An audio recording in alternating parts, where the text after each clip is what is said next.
Welcome to Just In Case. Case UK's podcast, where we choose to help build lives, not patients. Welcome to Just In Case, the Case UK podcast hosted by myself, Chrissie Evans. I hope you enjoyed the last podcast where we talked about burnout with Frankie Brooks. We'll definitely be having him back in the future. He was awesome. So today we're joined by a team of people through Case UK because we all work together. So I'm going to introduce them all to you in a moment and ask them to do an introduction of themselves. But our discussion is going to be based around anxiety and our own experiences of it, whether that includes learning about it, experiencing it, or supporting somebody through it. So I know I sometimes touch upon my own mental health struggles, but this is something that's really close to my heart because it's something that has been a big impact for me over the years when it comes to anxiety, but we'll come on to that later. So with me today, we've got Diaries. We've got John Williams back with us as well for another podcast, so welcome back. We have Lewis Davis, we've got Phoebe Howells, and then we've got Kelly Lewis. So thank you all for joining me today. Di to my right, tell us who you are, what you do, and give us a bit of an idea of what your take on anxiety is. Thanks, Chrissie. Yeah, as the more experienced, that means the oldest member of the group. I have been fortunate enough to have a fantastic working life. I climbed the levels of teacher by trade, and then ended up as a college principal. So as a younger man, at about 40, suffered from high levels of stress and anxiety in work, but didn't understand it. There wasn't a lot of talk about it 20 years ago, 25 years ago, so you were left on your own to deal with it. Then into another career shift into high performance sport, and again climbed the ranks as a senior international coach, first class coach, professional coach, and then as a COO of an elite sporting organisation. But then grew as a man and again experienced anxiety, a future emotion, and that was with Welsh Rugby Union initially, but then over into Hong Kong with a young family. And I started to investigate and understand, I guess, life and stresses of life. And in latter life, I've been fortunate enough to be able to now do some training, join Case UK, and actually help others through mentoring and through training. So that's my brief experience of anxiety, but I'll go into more depth of being medicated for it as part of the podcast. Brilliant, thank you for that introduction, and I think we're all going to be very interested in that discussion later. So next, John, would you like to introduce yourself? Yes, I'm John Williams. I'm the Chief Operating Officer here at Case UK. Much like Di, probably a bit naive around anxiety yourself until I experienced it myself. Mine was sporadic, so it wasn't constant. It was at peak times, and it was often driven by overthinking, I think, that led to my anxiety. I'm learning how to manage myself. I think that comes with age, as me and Di are probably on that happy trajectory. Then I think that seeing in other people was where I learned most, because I think the effect it has on other people in terms of their lives and their day-to-day interactions, and how it changed the environment for people with anxiety.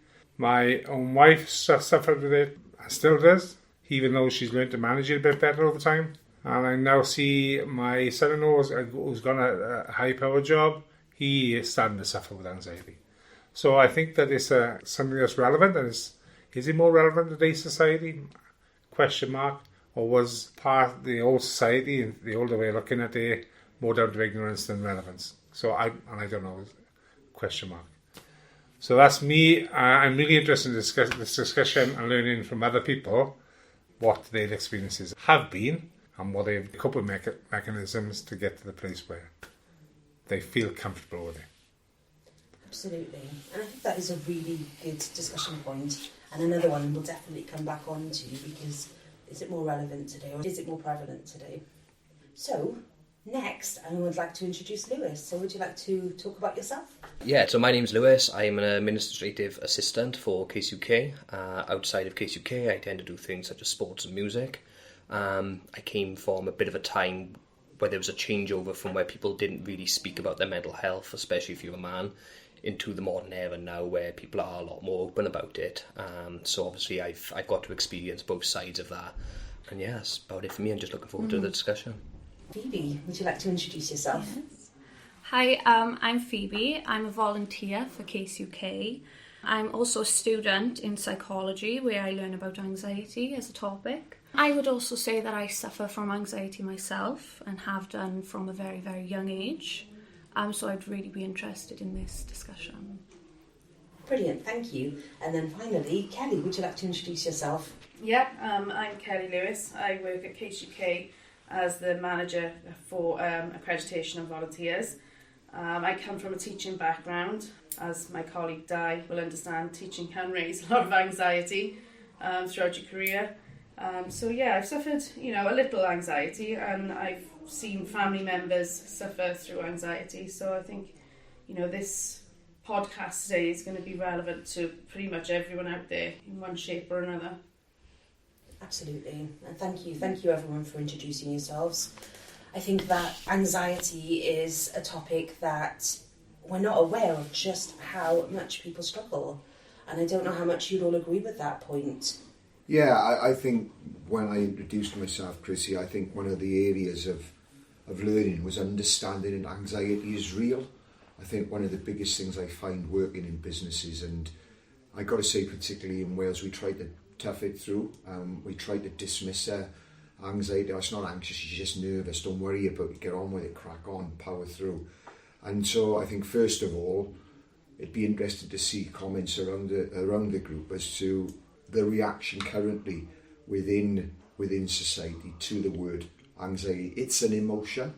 Anxiety is an emotion, it's real. Anything you think manifests itself as a physical response, and then that's the troubles you get with it. So understanding it is real and accepting it, and then looking for interventions that she'll talk maybe about a little bit. But I'll open the floor really now to you to discuss whether or not we're taking anxiety seriously enough and whether we understand that it is real.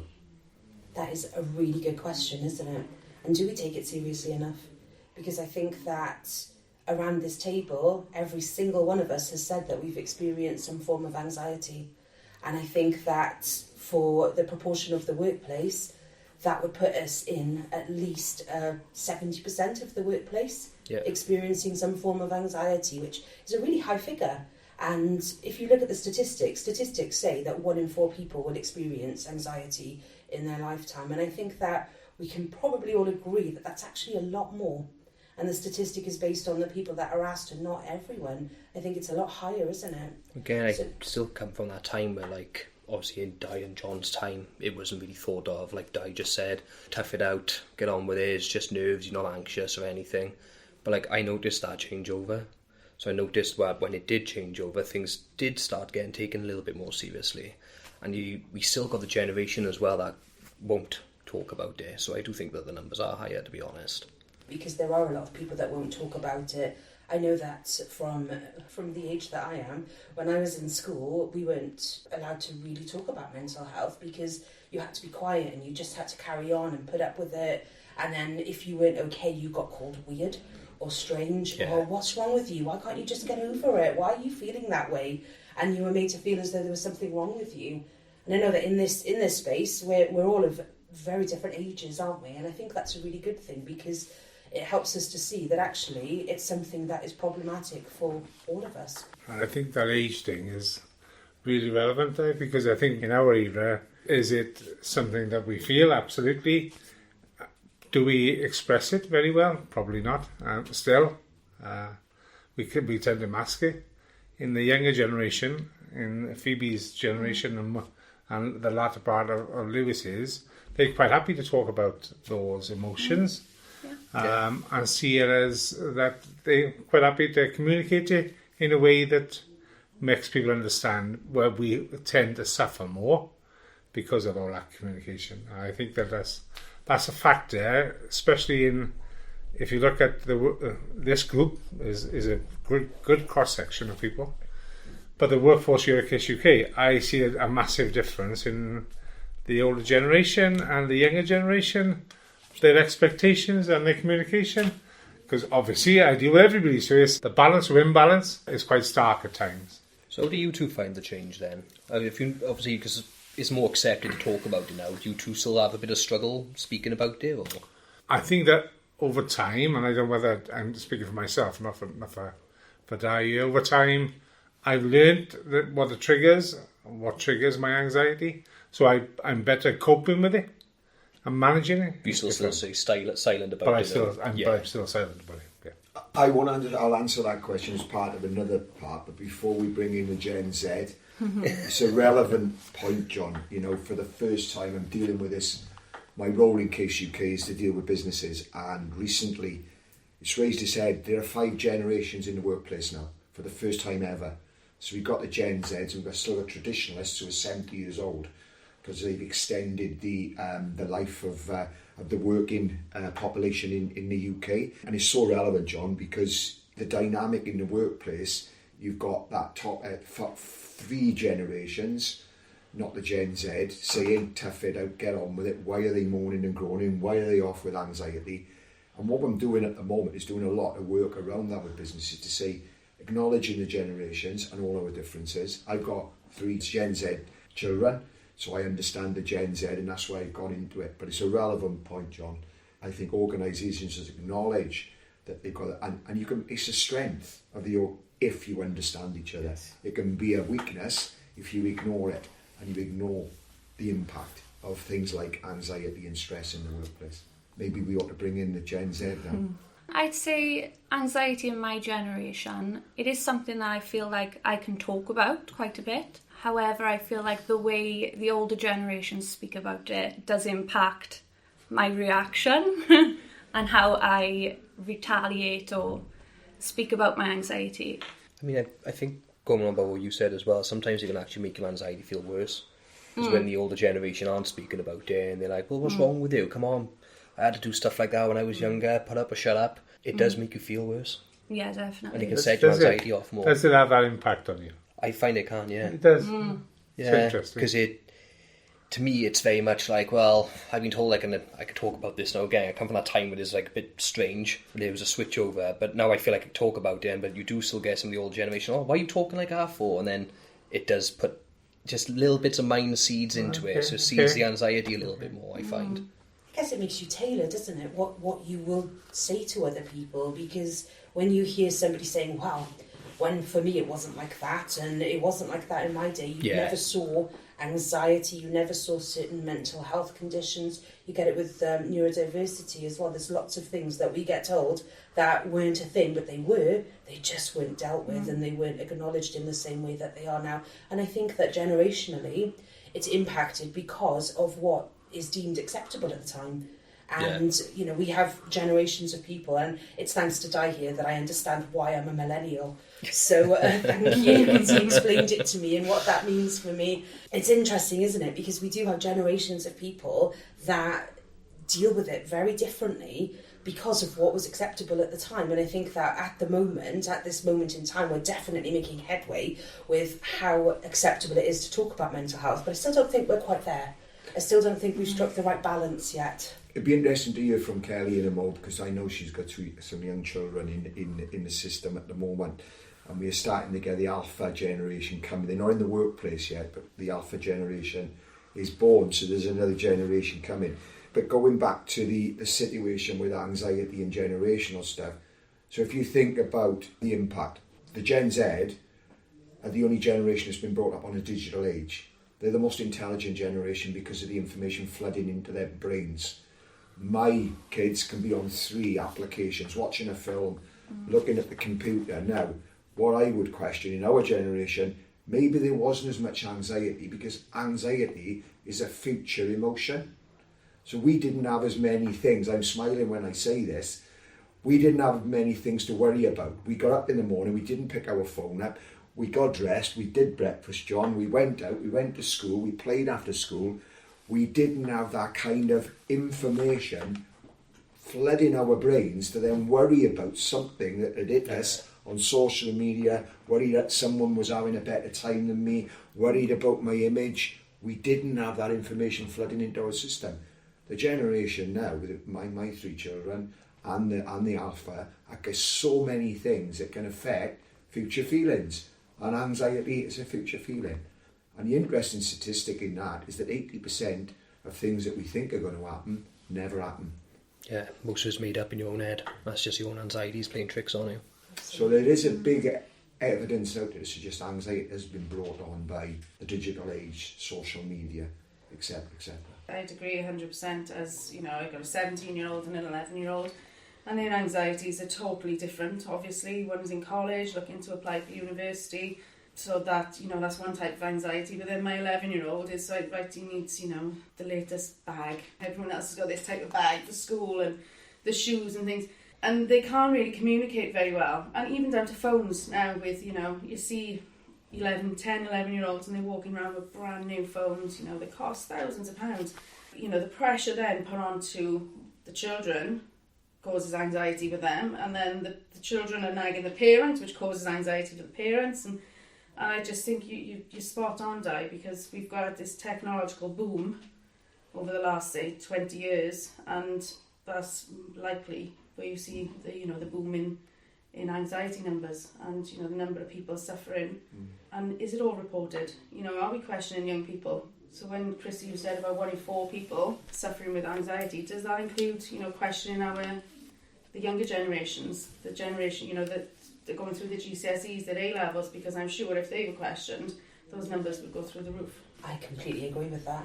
And I find as well, my little girl, she's 9, and she talks to me about how she feels anxious because of the pressure. And I think the pressurised environments, and I do agree with technology, because I think having not grown up with technology, but technology becoming so efficient so quickly has been quite a journey to see. I can't imagine, though, myself being somebody that would have spent their whole life dealing with technology, so I don't know what that feels like.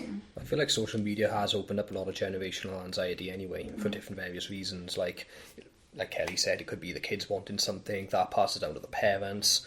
I mean, for me, I've always been sort of self-conscious of my own life and myself and what I should be achieving. And social media, when that came out, obviously showed lots of other people doing different things and blah, blah, blah. But it was always making me think, am I doing enough? Should I be doing extra? Should I be doing this? Or maybe, you know, am I living a boring life or a rubbish life because I haven't earned a certain amount of money or going on holidays? And I think that can cause some pressure on people, especially if people are a bit self-conscious in that way. So they're looking to do something then, and they're looking at other people's lives and comparing their own and thinking, oh, my life's not that good. But really it is.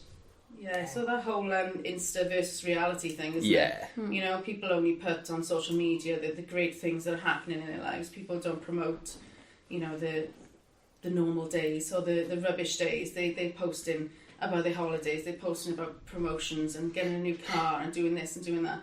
And I think it can make people feel inferior and raise those anxiety levels. It took me years to realise that as well. It's like a constant competition with Yeah. people you don't even know. Yeah. Because they're just on social media. Strangers. Yeah. Absolutely. And it becomes really hard not to compare, and we should never compare ourselves with others, because that's always going to be a dangerous game of thinking as though we're not quite meeting the mark, because we are our own worst critics and we have no idea what's going on in each other's brains unless we verbalise that, and we don't verbalise everything that we think, do we? Especially not when we have, on average, 40,000 thoughts a day. I don't verbalise every one of them, although I'm sure some of you would disagree with that. I think with anxiety, it can be really difficult, can't it? I think, again, you know, as we're talking around, first of all, I think we acknowledge, you know, we're talking general anxiety, but what I found now working in wellbeing, it is important. I came across a book called Permission to Feel by Professor Mark Brackett, and basically it's an understanding of your feelings and the reaction to it, emotions, sorry.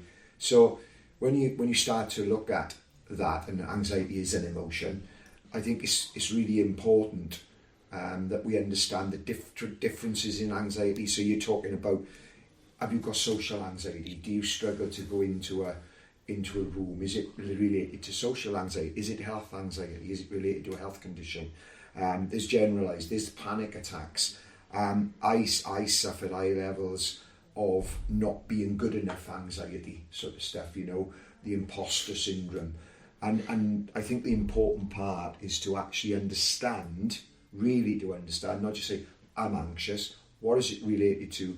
And Mark Brackett uses the term ruler, recognise it, so understand this anxiety, understand it, label it, and then express it. Going back to what John said, you need to talk about it because you need to label it and understand it, and then regulate it.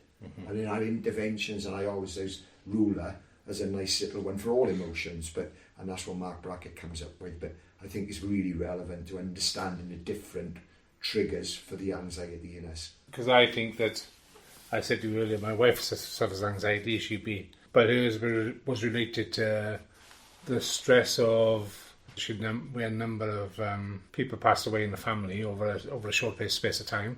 So heightened awareness, if you like, caused anxiety because she was always on red alert that something could happen in the near future. So that anxiety drove her behaviour, if that makes sense.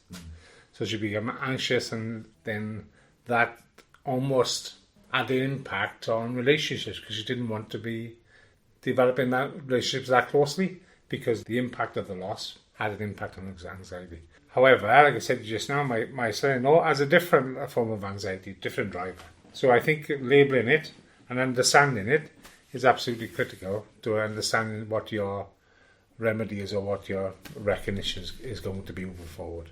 Definitely. And I think it's understanding in order to make the steps that we need to take in order to make effective changes, isn't it? Things that are very individual for each of us.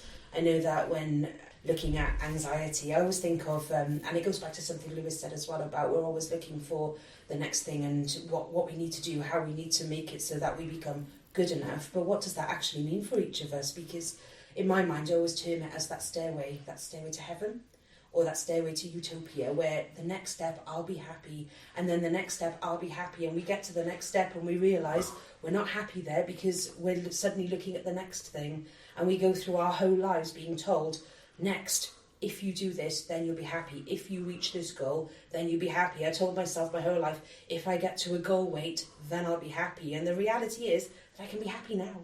Yeah. Because it doesn't matter to anyone else, it matters to me. You're not just creating your own anxieties, are you? Exactly. Yeah. So what do we do to look after ourselves? Whenever I have anxiety, it's one of two things. Either my social anxiety, and I'll sit in bed and I'll have to stop myself and think, oh, I shouldn't have said this, or do they think I'm strange for saying that, do you know what I mean? And then you attack yourself in the bedroom. But other than that, mostly I find that it means there's something in my life that I want to change. And that's how I've mainly managed to cope with it. Like, I thought about my career, so I started studying. I started doing computer programming, learning like JavaScript and React languages. And that eased a lot of it off because I'm constantly studying it. And if I don't study it, then I get anxiety. Yeah, worry about doing that then. But yeah, I find doing things about it half the time or being proactive about it tends to help me. But that's for those anxieties when I want to achieve things. Otherwise, when it comes to social anxieties, I really just got to try and sit there, calm myself down and think, right, stop making things up in your head. This ain't going to happen. That's never going to happen. You're just attacking yourself, and I got to sort of be pragmatic about that. Chrissie, could I ask a question of the group, and maybe we'll go around the circle? And I've got it written down here. What I had to do was question what's causing my anxiety, and what still causes my anxiety, because we all suffer from anxiety, and it'd be interesting. Maybe Lewis, you can come in and answer. Are you aware? Because we probably got all got coping mechanisms now. Yeah. But are you clear on what gets you anxious? What's your cause of your anxiety? Yeah, most of the time I am. Like I said, sometimes it's because there's something in my life and I realise I need to make a change. I'm anxious about this, so I better do something about it instead of just sitting here and allowing it to eat me. But other times then it can be a bit strange. Like I don't catch on to it straight away. But then I'm thinking, oh, why am I feeling like this? Or, why am I acting this way now? Why are my reactions a bit, muddied? And I got to think about it, I was like, oh, I'm anxious. And right, why am I anxious? Or is it because I spoke to someone today? Because like I said, the main one for me is my social anxiety. So often it's because I've spoken to somebody and then I think I'm an idiot afterwards. It sounds ridiculous, doesn't it? But it is a huge one for me. And it's the same, even in large groups, even with my own friends. People I've known for absolutely years, I tend to be a bit more of a wallflower because I know when I start speaking and enjoying myself more, I get social anxiety from it. And then I keep thinking to myself, right, should I have said that? Should I have done this? Or do they think I'm an idiot for this? And if I don't speak, was I being weird, being quiet? And it was a bit of a catch-22. Absolutely. The interesting thing there for me is that if we keep with the fact that anxiety is future, so what isn't what you've said to them, it isn't what you were worried, in actual fact, and it's one of my areas. Yeah. You were worried about what they think about you in the future. Yeah. So your anxieties around what they've gone away and now they are thinking of you. It's a bit of imposter syndrome. Am I good enough? So it's important, again, to understand that it's nothing that you've done. It's actually something that you think you might have done and how your friends in social aspects have gone away and maybe are seeing you and perceiving you. Yeah. So again, understanding that process and keeping in mind that anxiety is future, keep looking towards what you were worried about, why your anxiety, because it's something that hasn't happened. Yeah, no, that's a good point, actually. Because for all I know as well, they may not even thought anything of it. Just went home and went to bed, you know? Just more than likely what happened. And that is a coping mechanism. Yeah. You've just given your girl, it doesn't matter, I'm comfortable in my own skin, I love myself, I'm a good bloke, boom, no anxiety. Doesn't matter what people think. I think for myself, it helps to accept that I have anxiety and to really accept that it's okay to have anxiety and not to punish myself for feeling certain ways, and to have rest days for myself, because I feel like I'm always trying to distract myself from this emotion, whereas it's also okay to just accept that this is the now. I can move on from this, I can accept it, I'll get better. Yeah, that's a good way of looking at it as well. I think so too, and I think acceptance is a very key part in helping ourselves heal. That's my opinion of it anyhow, so I completely agree with you. I think that it can be so difficult to accept ourselves, but acceptance of, okay, so I'm feeling anxious, that's okay. What can I actively do about this? And so finding a bit of a solution focused, and I do like solutions. I like to find solutions to problems because I find that a lot more helpful than the days where I let myself get into my own head and I sit there thinking about all these different scenarios that are never going to happen. But before I've even got out of bed, there's about 80,000 different things that could have gone wrong, and none of them have actively happened, all because I'm overthinking. So to stop that and to put something in place is very helpful, isn't it? And to accept that actually some days I'm not always going to be the best people person. You're allowed to have rest. Absolutely. And that's very important. Anyone else are willing to share what they think their anxiety triggers are? I know what mine is. It's when I'm not. It's not control. It's about, because I'm not a control person. It's almost like it's not being aware. So if I am not aware, then I get anxious about the fact that I don't understand that, or I don't understand it well enough to be well enough informed. Does that make sense? Yeah. So it's not control. It's about information, being informed. So then the lack of information almost creates my anxiety, because then you start thinking about all the scenarios that could happen as a result of. So it's the lack of information that creates my anxiety.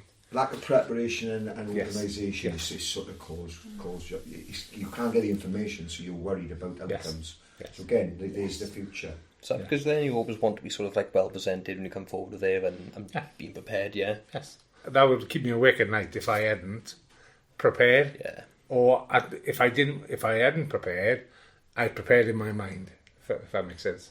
So as long as I had the information and it was settled in my mind, I sleep like a log. If I don't, I'm awake all night. If he doesn't, then how do you manage to cope with that, John?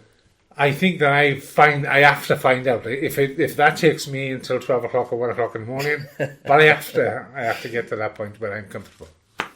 It's finding a sense of calm, isn't it? Because our brains will constantly struggle to fill in the blanks. And that's sometimes where some of that anxiety can seep in, because our brain is trying to give us all these different things to make it make sense. But it doesn't always make sense. Because as human beings, we automatically fill in the blanks. Whether we have the information or not, we're attempting to fill in the blanks constantly. Even if you're looking around the office in this space and somebody's not working, your mind is filling in those blanks. I wonder what they're doing now. I wonder, they're not doing as much as I'm doing. So your mind is filling in the blanks constantly, aren't That's they? always true in my case. Yes. but your mind is constantly filling the blanks, isn't it? Absolutely. And I think that causes my anxiety when my mind has to fill in the blanks. I get more anxious. Does that make sense? How about you, Kelly? Yes. Yeah, well, so you're pretty quiet, but then. Yeah, no. So I think my anxiety is triggered by the unknown. You're talking about the future, and I've had things happen in my life which are sort of where you touched on control, John. So it's not about being in control, because you can't control everything. Most of the things in life are outside of the reaches of your control. But it's the not knowing what could this happen, right? My son went to West Midlands last week, and the night before he went to West Midlands, I'm having terrible dreams that he gets separated from the school and he gets lost and he's in the middle of England somewhere on his own, and he wasn't allowed to take his phone, so I had no way of contacting him. And it's really irrational. And I've got to kind of talk myself down, because it's just irrational. It's just that unknown, that fear of the unknown, which I know stems from things that have happened to me in my past. So it's all about me then talking myself down, realising that there are things that I can control, and there are things that are out of my control. And, I can only concentrate on those things. So I'm in control of, telling him, you stay with your friends, you listen to the teachers. Anything beyond that is out of my control. He's on a school trip with professionals. I've taken kids on school trips before, so I know that he's safe. It's just that irrational fear of the unknown which sparks my anxiety. And I think fear can be quite irrational in itself, because fear is something that stems from things that have happened, things that we think will happen, and I think it comes back to everything you said, the unknown, and then filling in the blanks, because your mind is telling you, but what if this happens, and if that happens, then this and this might happen, and if either one of them happen, and again it becomes that huge thing of what might be, and it actually isn't. So we need to try and bring it back so that we catch the unhelpful thought before it grows legs and runs away with itself. But it can be quite difficult to do in those moments, can't it? Especially when there's something that's underlying that has fed into the fear. Yeah, definitely. I think, again, when you now start to understand it, there will be something in your past, your conditioning, you were a school teacher, there will be something informing that anxiety from the past. So your worry about, as an example you used of a school trip, there will have been something, you might not even be in your subconscious, but something has happened on a school trip or a friend, or maybe years ago, but there will be something in your system that will be triggering that thought process. And when we can understand that, we can get to the root cause of it. And I think often people are searching, and it's a lovely drift into health-related anxiety, because there's no reason sometimes other than the menopause. My wife Sarah suffers from high levels of menopause and suffered with anxiety. Couldn't understand why she was anxious. I've just gone through the andropause, which is the male menopause, and I've been suffering from high levels of anxiety. I've got testosterone replacement, the anxiety's gone. So sometimes my anxiety, again understanding health-related anxiety, can often be caused by hormonal change in your body. And there's no explanation, there's no thought process with it. It's just a feeling. You sit there, and I sit there and a good example as I've got older is that alcohol gives me anxiety. Not at the time, but the next morning, my anxiety is through the roof. Yeah. But it's because I put a poison, alcohol, into my system. What do? I get up, I cold water, I breathe, I do interventions to recover from what I would have just accepted as a hangover. God, what did I do last night? Yeah, they call it anxiety. Okay. Hangover, yeah. So see now, there's a generational thing coming in here. Over to you, because my kids are exactly the same. Yeah. Yeah, they call it anxiety after drinking. I'd say I suffer from that. It's like, oh, what have I done? Yeah. Even though half the time I've just been myself, I might have danced on a few tables, but it don't matter. Me and John used to just call it an hangover, see? Yeah. We didn't care what we'd done. Because there was no cameras around. Yeah. And there was no recorders around. And there was nobody taking pictures of us. That definitely doesn't help, like More the social technology. media side of it. Because you wake up and you look on social media like, oh no, my friends have recorded me doing this. I think that's a difficulty with social media, isn't it? Because if you get caught on camera, even if you're not doing anything bad, it's still there, present for everyone to see. Whereas years ago, things weren't caught on camera. You didn't catch up about it until you actually met up with your friends or the people that you were with again. So it wasn't out there for everyone to see. So it wasn't something that was completely present. And I think one of the things that can be quite anxiety-inducing these days is that constantly having to feel as though you're there, that you're in the moment and that you are present. When I grew up in the 90s, I was a 90s kid, so if I did something stupid, it went around the school for about a month and that was it. But nowadays, you do something stupid, it's caught in your camera and then that's everywhere. And that would give me massive anxiety. Not only that, but you can't escape from it. So, like, say if it's recorded in school, it's like you go home, you cannot escape that because, say if it's uploaded, anything like that. Yeah. You know, you're not escaping that anxiety from, say, a video, photo. No, it's on Facebook, it's on YouTube, people, maybe it goes viral and loads of people start looking at it and then, you've got something to really worry about. And that's difficult, isn't it? Because there can be a cruelty within that. And when people become what we might term as keyboard warriors and they'll make comments behind the scenes, not thinking about the effect that it has on the individual, I think there's a couple of things there, aren't there? Because I think when we feel that sense of anxiety when something happens, it's, you know, social media wasn't something that was about when I was young and growing up. When I was bullied, I could go home and I could go into the safety of my own home and leave it there. It was on the wave behind until the next day when you'd go back in, but there was the break from it. And you said earlier, it constantly being present. Years ago when we didn't have that, you didn't have to worry as much because you could step away from it for a while. You could step out of that zone. Whereas if we step out of the zone these days, everything's still continuing behind the scenes, isn't it? It could be the same with domino type of anxiety where it has a domino effect and knocks on us different things. Like, even if it's financial or if it's being, you know, you've done something stupid, it went viral on the internet, you think, oh, if this happens and that's going to happen, then that will, then that will, then that will, and it just keeps going. And I think financial anxiety can be the worst for that because you know straight away what the problems are going to be if you can't pay your mortgage, your rent, your gas and electricity. Things spiral. I mean, I used to work in a debt collection service and I've seen that side where things get taken from people and where people just spiral downwards, and I could not live that way. I ended up leaving that work because it gave me secondhand anxiety for other people, do you know what I mean? But yeah, it can have that effect on them. When you start thinking that way, I think you can really drive yourself into a hole. You're listening to the Just In Case podcast. If you've got any suggestions for future themes, please get in touch. Now, back to the podcast. It's a good point, actually, to bring in for our listeners as well, the 5 responses to anxiety, because again, in understanding anxiety, we respond in different ways depending on the person. We got a flight response, you run away from it. We got a fight response, anger. We got a freeze, we don't do anything, we just freeze and just think, oh, what am I going to do? Then we look for friendship, friend, we look around for comfort, and the other one we flop. No, I'm a flopper. Yeah. When I suffered from my lover's anxiety, I withdrew, I flopped, I was going to bed, didn't want to see anyone.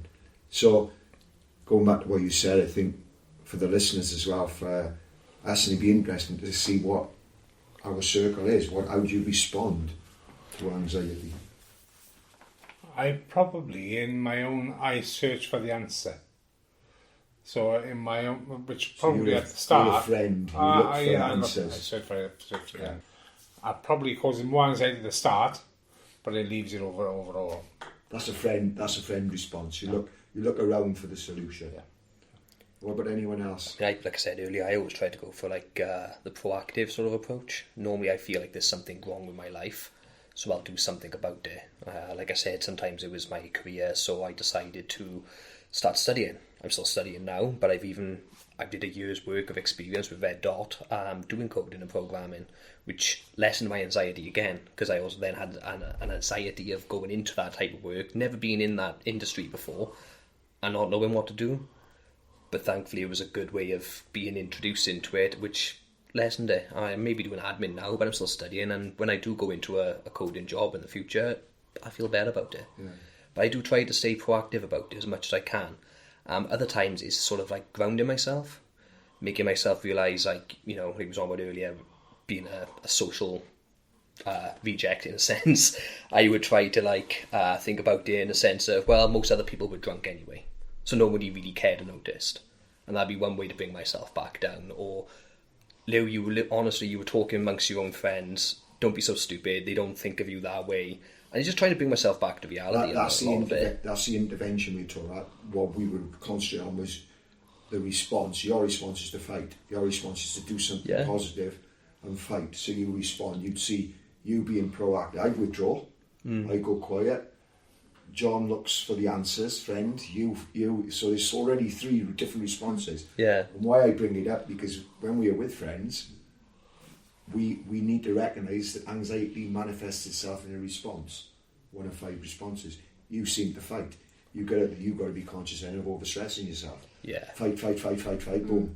Which actually does bring me some other anxieties, yeah. What about the girls? What about the... The grounding, like Lewis said. What's your initial response to your anxiety? Would it be flight? Would it be fight? Would it be...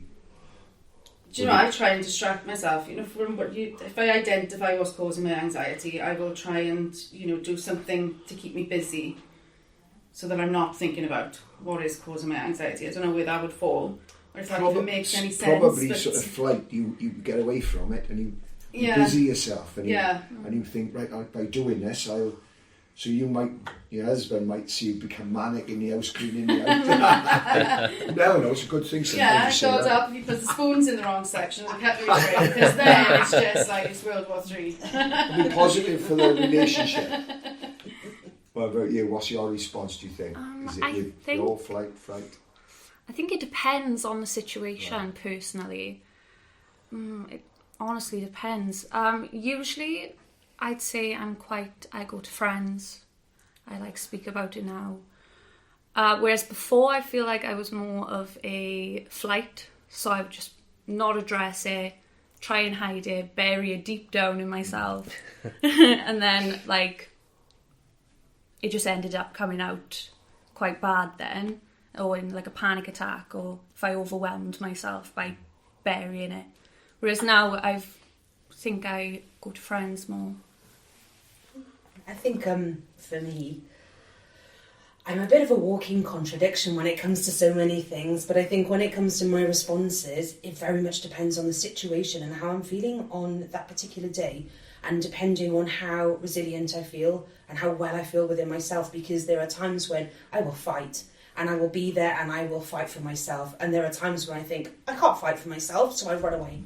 And then other times I cannot be alone. So I will go to that friend response because I need people around me. I need to talk about it. I need to get to the point where everyone's really annoyed because I won't stop talking about it, because I feel that that's what I need in order to get it out. And then other times it's that, oh my gosh, I feel almost like that rabbit in headlights, and I just freeze completely. But it depends on the situations. And I always find that the anxiety, I get really anxious around heights, for example, and I will freeze. And I guess that's not a bad thing, because I don't want to be running or fighting if I'm at any form of height. So it's probably a good thing that that's the response in that case, isn't it? But then when I'm in work, and if I'm feeling particularly anxious about something and I won't stop talking about it, that's probably quite frustrating for other people. So I do have to be mindful of that, and then understand how I can then create outlets for myself so that it doesn't become problematic. I guess it's, like I say, it has to be complicated with me, but... I'm really interested in something Di said at the start, when he said that the generational divide within organisations now is a real strength, or can be a real strength. It can be a real strength. How do you optimise that strength? So we are all operating for the same organisation, all working in the same place. How do we ensure we optimise the strength of the generational divide? Because in this room, even in this forum, we have a fantastic divide in terms of the perspective of the world. I come from a totally different generation. I think we are mostly aware, so I think we've adapted. But I think that if we don't optimise the fact that we have Gen Zs in the room, and we have a number of them in the office, do we really optimise? And I listening to this, and I don't think we do. Or do we really optimise, and do we really see that as a strength? I mean, if you look at it this way, you've got one end all the way through to the other end of the spectrum. So you got on one side of it people like yourselves who were brought up to be quiet about it, so you know how to cope in that way, a certain sense. But as a flaw, you would not talk about it as well. Yeah. Do you know what I mean? So where I were more towards the Gen Z side of it then, or like Phoebe's age, you got people who are happy to talk about it, but sometimes I've also noticed people will only talk about it too much and never actually take action on stuff or learn, not to toughen up, but to deal with it, in a sense, like how you guys dealt with it. So I think there's answers on both sides of that everyone can answer for each other. Do you know what I mean? Yeah, I agree with you. What I found, John, when I was delivering training for Case UK, the dynamic in the room was completely different depending on the generations in the room. So as an example, I did 2 trainings back to back. The one room, and this is where it started me working with them, the one had 40 in the room, and when I asked them to show their hands, there was 1 Gen Z, and the room was bubbling, bouncing off each other, joking, laughing, having a great time. And they were 4 generations in the room, but they were the older generations on 1 Gen Z, who sat there very quietly and was quite overawed by it.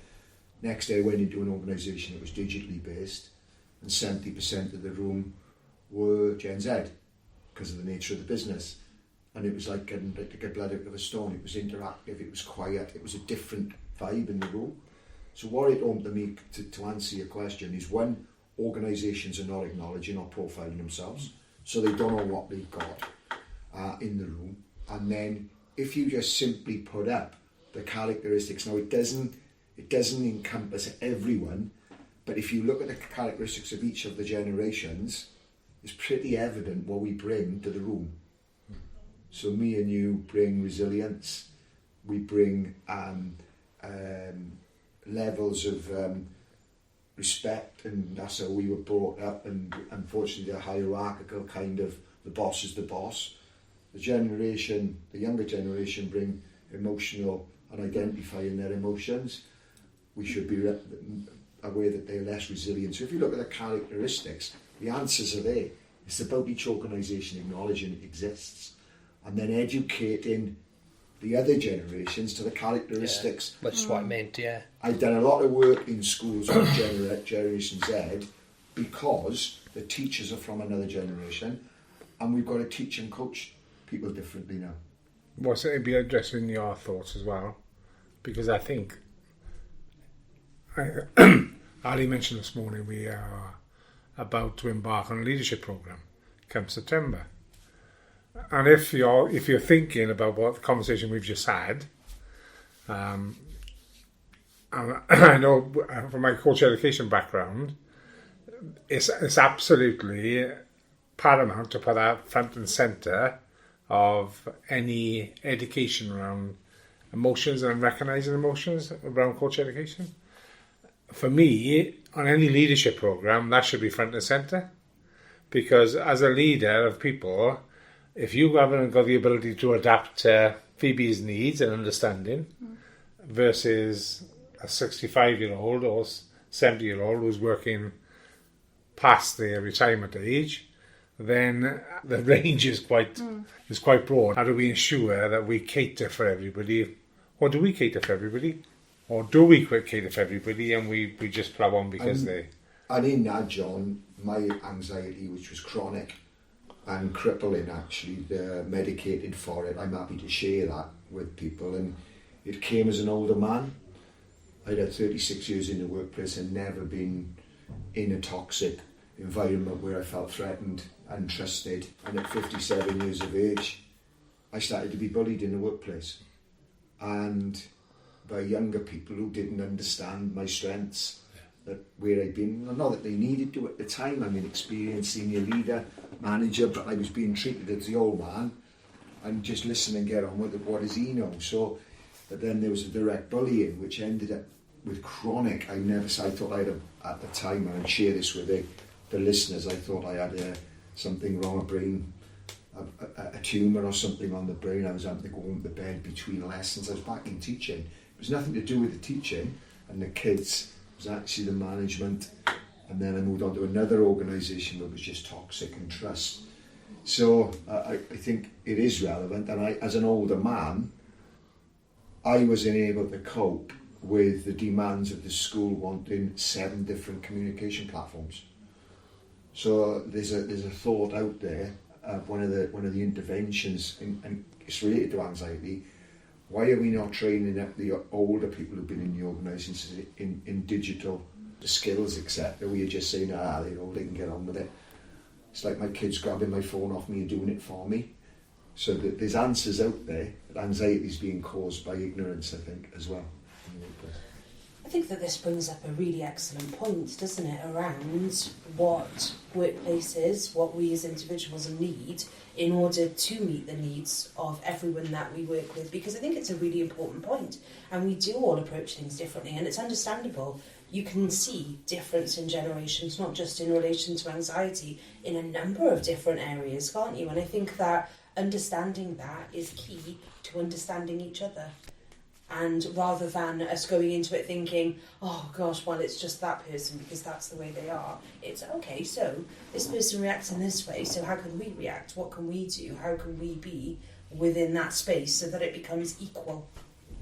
Yeah, so it brings us back to educating people, doesn't it? You know, you've got the ignorance of certain individuals, and not just with age barriers either. You know, you look at your socioeconomic groups, the ignorance between those. So I think education is the main thing, and having an understanding for the differences in people and being able to have open conversations within the workplace so that it becomes inclusive and we get the best out of everyone, and we're using people's skills where they need to be used. But yeah, that education and understanding I think is key. I think that is no matter where you work. And I agree with Di, what he said about, you know, the technological side of teaching.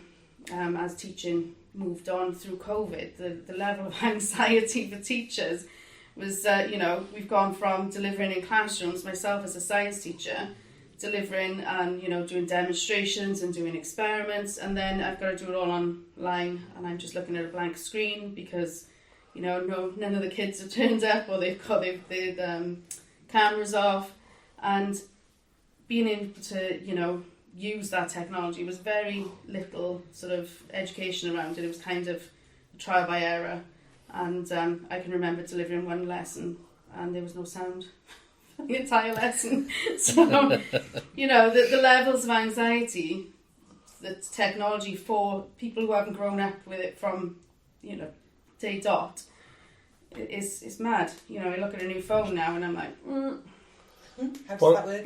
Well, what do you feel? So, and you're embarking on that career in the workplace. And I know this is a work placement for you, for the time being. In terms of the environment you've come into, what do you want to see in that environment? What would be your ideal from your perspective? I think it'd be ideal to going back to the generations and everything, to have these conversations is really important. I think seeing the points of view of the older generation and the younger generation. Hey, that's the old. Yeah, and just really understanding each other and listening, lending a ear, Sort of giving each other's strengths as well. So we all have each other's our own weaknesses, but I think, again, like I said earlier, when you've got people at one end of the spectrum and the other, they can help each other with their weaknesses and strengths, I think that's a really key point. It's learning from each other. Again, it comes back to what we've said and what Kelly said about education. Yeah. It is so important to learn from each other, but learning openly, not learning to think that, well, I know everything that other person doesn't. It's actually we each have our own way of working to bring to the table, regardless of experience. And experience is great, but we all have a different thing that we can bring to the table. We all have something that we can learn from each other. Sorry, John, you were going to say. Also, my last question, probably. In terms of the leadership for the future, what does that look like for people? Because I think the leadership of the past was very much hierarchical, and it was very much do as I tell you and don't ask questions. What does the leadership of the future look like? Based on the difference in terms of generation, the anxiety that whole environment can create and the differences that people present with in terms of their responses to anxiety. What would you like to see? We're sat in what I think is the most powerful leadership tool at the moment. We're sat in a circle, so there's no hierarchy. We can all see each other's faces. We're all at the same level. John, we grew up with a teacher at the front, everyone looking at the teacher, the leader in the room. I did a training course yesterday where they'd set it up, lecture style, and I said, get this out of the way, let's form a circle. I think leadership comes from engagement, no hierarchical, and we are looking at each other, smiling, we engage. It's called strokes. Human nature wants acknowledgement. We can acknowledge each other, we can smile.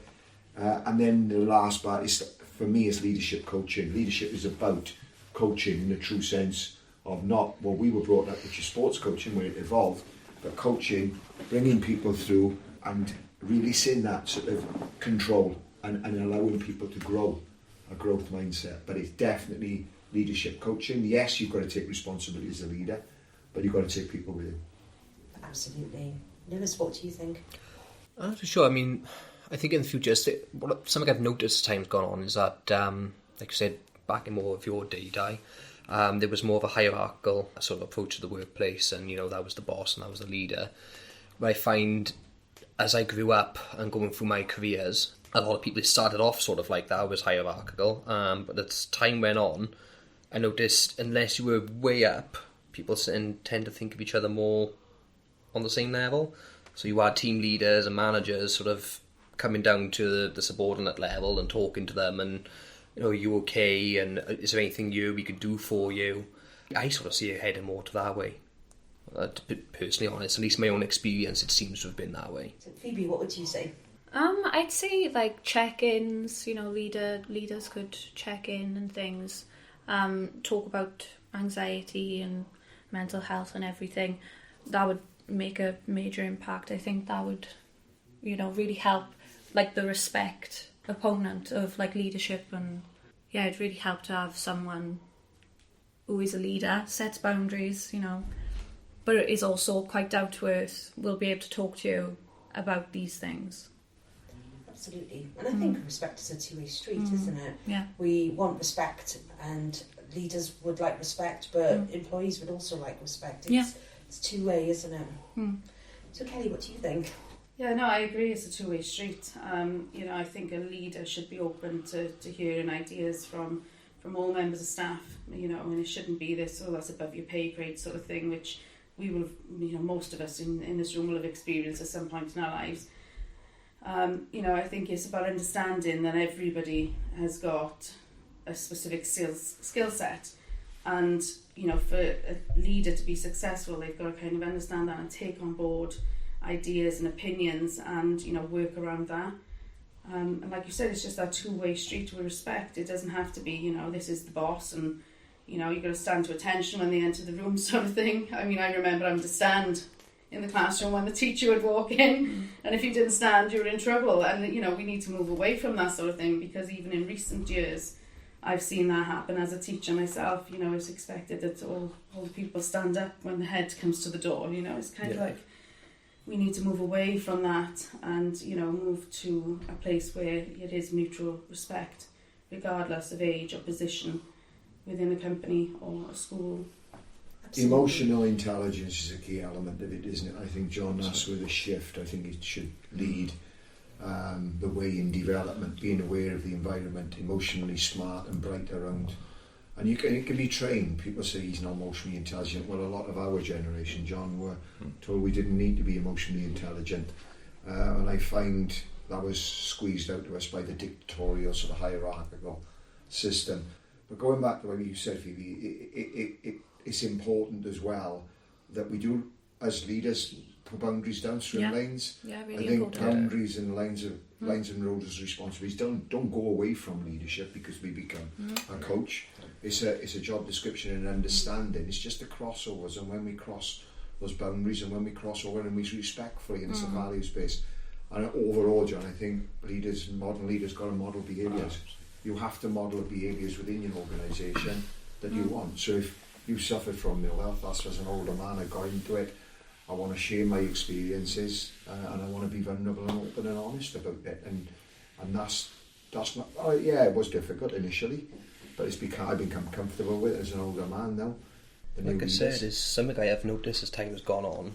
The managers do try to come down a bit more and talk about you while setting boundaries, like Phoebe said.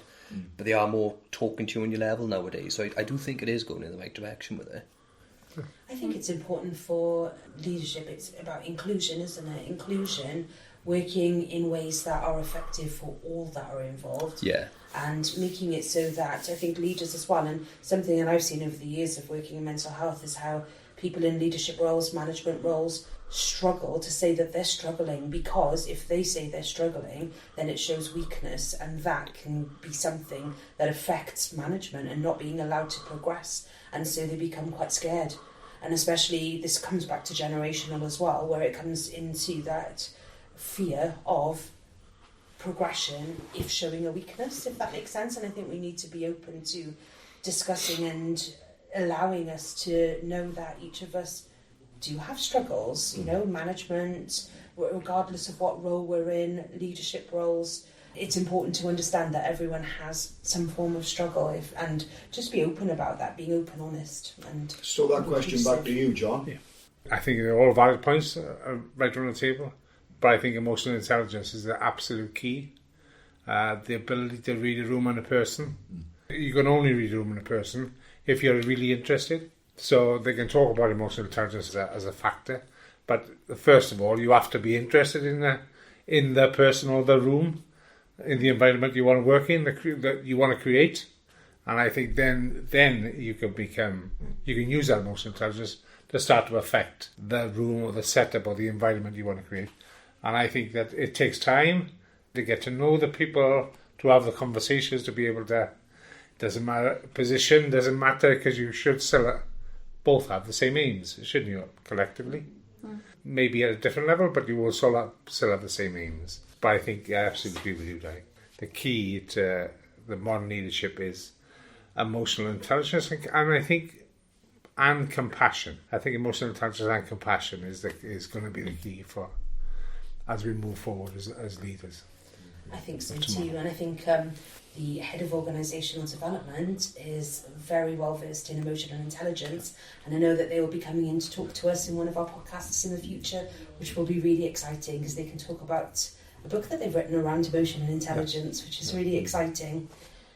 So on that note, we're coming close to the end of our time now. So what I would like, if it's okay, if we could go around the circle, just tell me one thing that's helpful when it comes to managing, understanding, or helping you to keep anxiety in check. I'll go first. I'll start with you, Di.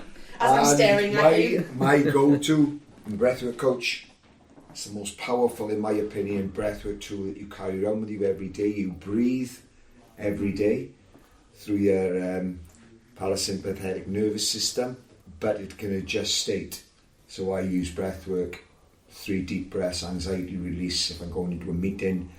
Breathwork every morning. So my go-to is breath control and breathwork, and I don't think it's used enough to control anxiety.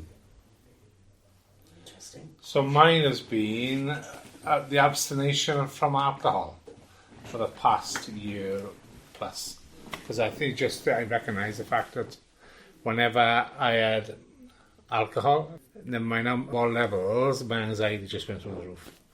So the best thing to do is don't have alcohol.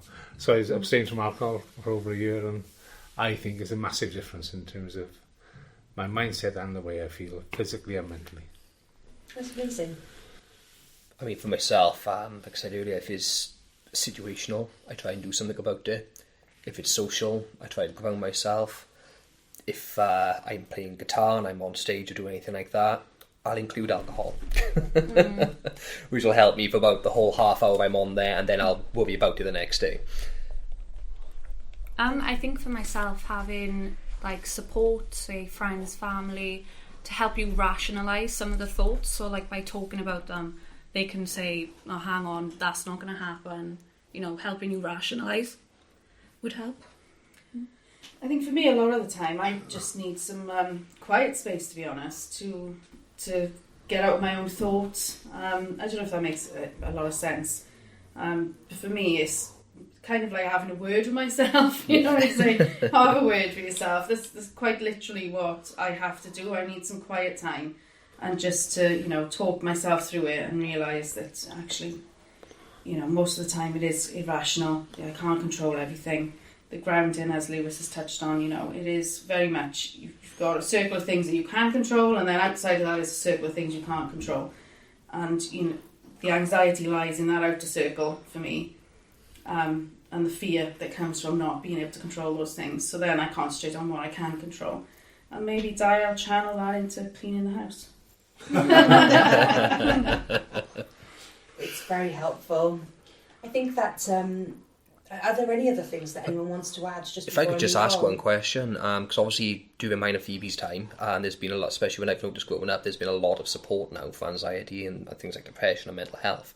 I mean, back in John and Di's time, was there anything at all, or what did you have?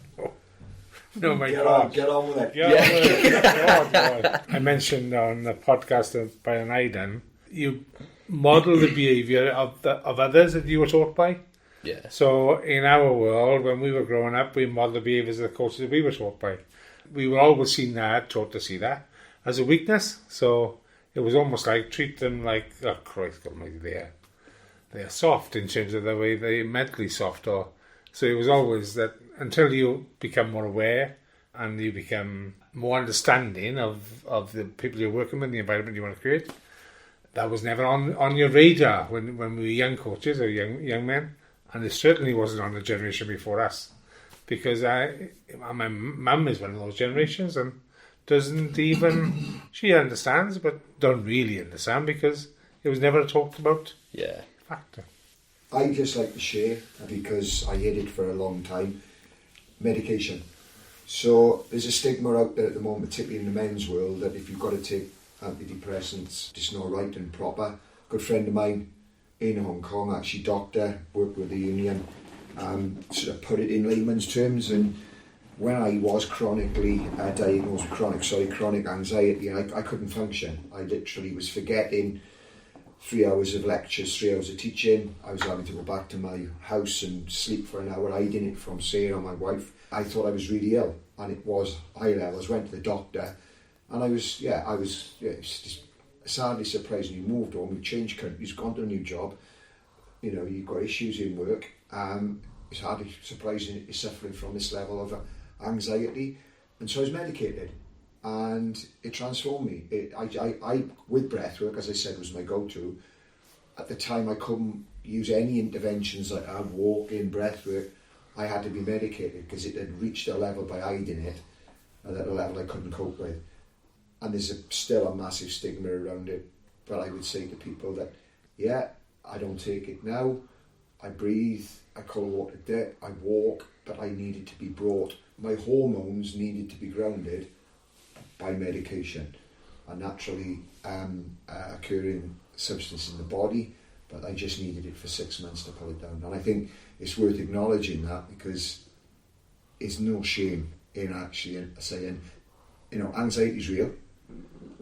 Anxiety is a condition, and if you've got an infection or if you've got a flu, you'll go and take tablets to repair that. Anxiety is a true and can reach the levels where you need to be medicated. Absolutely. I think that's a really key point, because, you know, medication, it has its place, and it doesn't have to be our first go-to, but it absolutely has its place. It's about gauging on an individual basis, isn't it? And like you said, if you hadn't taken medication in those first instances, you wouldn't have got to the coping mechanisms that you have now, because you wouldn't have been able to put them in place. So it's important that it all has its place. Absolutely. And it's looking at the person as an individual, isn't it? And looking at what the needs are of the individual cases. And absolutely, and that does link back to what John said. Our generation, you know, if you talked about antidepressants, you were really ill, you should be hospitalised, the stigma around it, so you didn't. And it comes from our generation, and that's why I wanted to share the fact that, yeah, I did have to take, medication to help my anxiety, and it helped hugely. And I didn't share it because of the stigma that was around mine and John's generation. Yeah, And I think that's a topic within itself, isn't it, when it comes to stigma. But I think it's really important that we have these talks so that we challenge the stigmas, so that we know that it's okay. You know, it's important for us to have these conversations. And on that note, thank you everyone for being with us today. It's been really interesting. So I hope that you've gotten something out of this. And I hope all of the listeners with us, I hope you've all been able to take something away from this session today. Anxiety in itself can feel incredibly lonely, because it can sometimes feel as though other people aren't experiencing the same thing that we are. And although it's a journey that each of us will have as an individual thing, so we'll all experience something a bit different. When it comes to our mental health, we'll each experience things in a certain way, in different ways, and that's okay. But it's really important to know that we're not alone, and there are support services that you can access. There are a number of different routes that you can go down should you want to. Check in the comments bar for some of the resources that you can link into so that you have some support. And check out our website as well. So the website, case-uk.co.uk, and look at the resources that we've got available and see if there's anything that you can utilise that will help you. So, thank you all, and we look forward to seeing you on the next podcast.